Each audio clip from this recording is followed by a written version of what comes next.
जय भीम साथियों, मेरा नाम आराधना है। मैं समाजवादी छात्र सभा की अध्यक्ष हूँ और आज समाजवादी छात्र सभा के इस आयोजन पर आप सभी आए इतनी बड़ी संख्या में। और हमने कोई स्पीकर डिसाइड नहीं किया था, फिर भी हमारे पास इतने अच्छे स्पीकर हमें मिले और उन्होंने अपनी बहुत अच्छे तरीके से बात रखी मंडल कमीशन के ऊपर। और जो आज हमने बुक जो रखी थी रीडिंग के लिए, बाबा साहब की हु वेयर द शूद्रा, इस पर अभय सर ने बहुत बेहतरीन अपनी बातें रखी कि किस तरह से बाबा साहब ने शूद्रों को देखा और जो चारों वर्णों में जो जातियां आती थी उन जातियों पर उन्होंने विस्तार से बात रखी।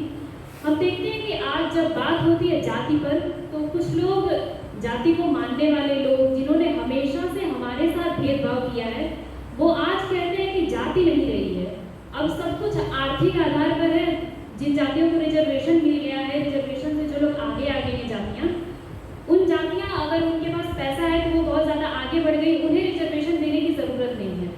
तो ये चीज़ मैं बताना चाहूँगी कि जिन्हें बाबा साहब शूद्रास कहते हैं, जो आज ओबीसी है या जो बहुजन जातियाँ हैं, इसी देश में आप देखेंगे कि बहुत पुरानी घटना नहीं है। एक प्रदेश का पूर्व मुख्यमंत्री जब एक मंदिर में जाता है अपने धार्मिक कार्यों के लिए, तो उस मंदिर के बाहर निकलने पर कुछ उच्च वर्ग के लोग उस मंदिर को धोते हैं, ये कहते हुए कि वो शूद्र हैं।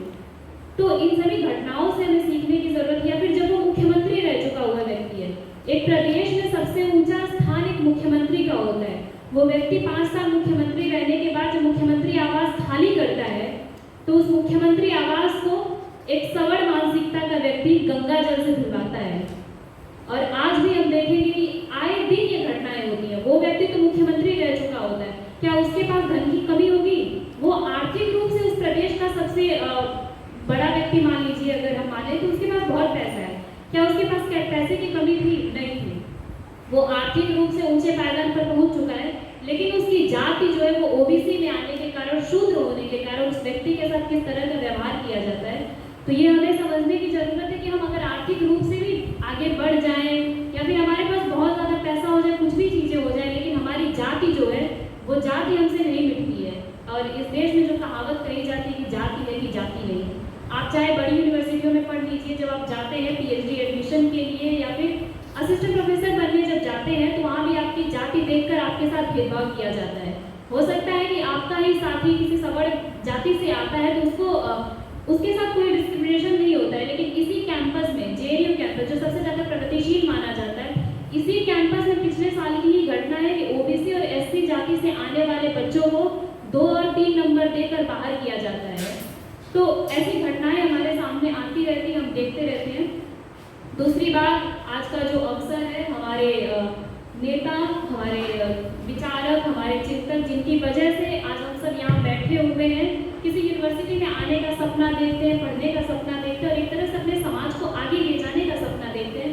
बीपी मंडल साहब की जयंती है, मैं उनकी जयंती पर आप सभी को शुभकामनाएं देना चाहूँगी।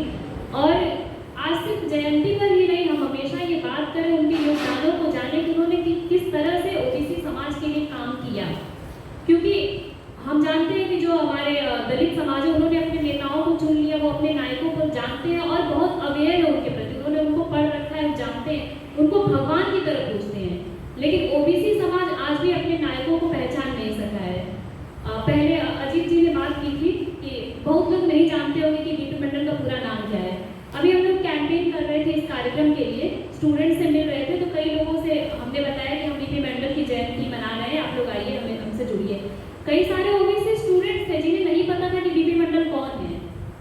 तो आज भी ओबीसी अपने नायकों को नहीं पहचान सकता, वो भी वो स्टूडेंट जो इस कैंपस में, जेएनयू मतलब इस देश की जो सबसे हाईएस्ट रैंकिंग की यूनिवर्सिटी है, इस कैंपस में भी जो लोग आ चुके हैं, जो ओबीसी रिजर्वेशन के थ्रू आए हैं, ओबीसी रिजर्वेशन के थ्रू उन्होंने हॉस्टल लिया है, ओबीसी रिजर्वेशन के लिए फेलोशिप ले रहे हैं, उन्हें भी नहीं पता है कि जिस रिजर्वेशन का वो फायदा उठा रहे हैं, जिससे उनको एक बराबरी मिली है, एक अवसर मिला है, वो अवसर देने वाला हमें कौन है।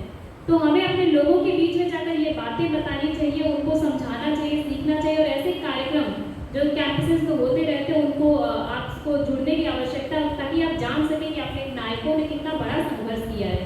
मंडल कमीशन की जब लड़ाई हुई थी, तो कई सारे सवर्ण अभ्यर्थी, कई सारी सवर्ण महिलाएं जो इसी दिल्ली में आ गई थी, और इसी कैंपस के कुछ स्टूडेंट जो अपने आप को प्रगतिशील कहते हैं, वो इस कैंपस में जाकर, बाहर सड़कों पर जाकर, दिल्ली की सड़कों में वो इस आंदोलन के खिलाफ, जो मंडल के लिए एक आंदोलन चल रहा था, जो हमारे समाजवादी नायक, समाजवादी नेता मंडल के लिए आंदोलन कर रहे थे, उस आंदोलन को कमजोर करने के लिए कई सारे लोगों ने अपने आप को आग लगा दिया था कि ओबीसी लोगों को अगर अधिकार मिलेगा तो सवर्ण पीछे रह जाएंगे। इस कैंपस के ही कुछ लोग थे, जब शरद यादव इस कैंपस में आते हैं, मंडल मसीहा शरद यादव, तो शरद यादव की धोती खींची जाती है।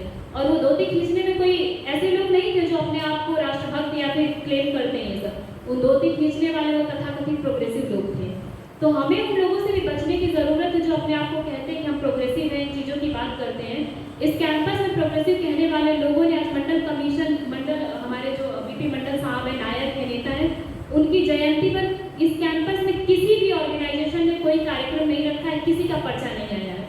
आप फूलन देवी की बात कर लीजिए, आप मंडल की जयंती की बात कर लीजिए। 7 अगस्त को जब हमने एक बड़ा प्रोग्राम ऑर्गेनाइज किया था, जब 7 अगस्त 1990 को मंडल कमीशन लागू हुआ था, इस देश की सबसे बड़ी आबादी को जिस दिन अधिकार मिला था, उसकी जब हमने वर्षगांठ मनाई थी, उस दिन भी इस कैंपस के तमाम प्रगतिशील लोगों का कोई पर्चा, पोस्टर, कोई कार्यक्रम नहीं होता है, ना ही आज होता है, ना ही फूलन पर होता है। हम नारे लगा लेते हैं जय भीम, जय मंडल, जय फूलन के, लेकिन हम उन पर कार्यक्रम नहीं ऑर्गेनाइज करवा पाते।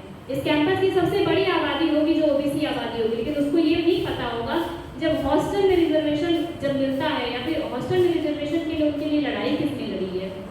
आप देखेंगे कि ओबीसी कम्युनिटी के लोग, एससी कम्युनिटी के लोग और एसटी कम्युनिटी के लोग, जब वो लोग जनरल में क्वालिफाई कर लेते हैं, जनरल किसी एक कास्ट का नहीं है, ना ही अपर कास्ट के लिए वो आरक्षित है, ऐसा कुछ नहीं, वो अनारक्षित कैटेगरी है। लेकिन अगर आप अपना एग्जाम निकाल लेते हैं जनरल में, फिर भी आपको हॉस्टल आपकी कैटेगरी में दिया जाता है। तो यहाँ भी तमाम प्रोग्रेसिव लोग हैं जिन्होंने बोलते हैं कि हमने लड़ाइयाँ लड़ी है, लेकिन हम जानते हैं कि हमारी लड़ाई किसने लड़ी है। तो हमें अपने असली नायकों को पहचानने की आवश्यकता, अपने नेताओं की। इसी के साथ मैं अपनी बात को विराम देना चाहूँगी और आप सभी इस कार्यक्रम को आए, इस कार्यक्रम को सफल बनाया। समाजवादी छात्र सभा के साथियों का, सभी पोस्ट होल्डर्स का मैं धन्यवाद देना चाहूँगी और मैं शुभकामना देना चाहूँगी और अग्रिम शुभकामना देना चाहूँगी। आप लोग इस तरह के कार्यक्रम ऑर्गेनाइज करते रहे, स्टूडेंट्स को इकट्ठा करें, उनको बताएं कि आपके लिए किसने लड़ाइयाँ लड़ी हैं। जय भीम, जय मंडल, जय समाजवादी।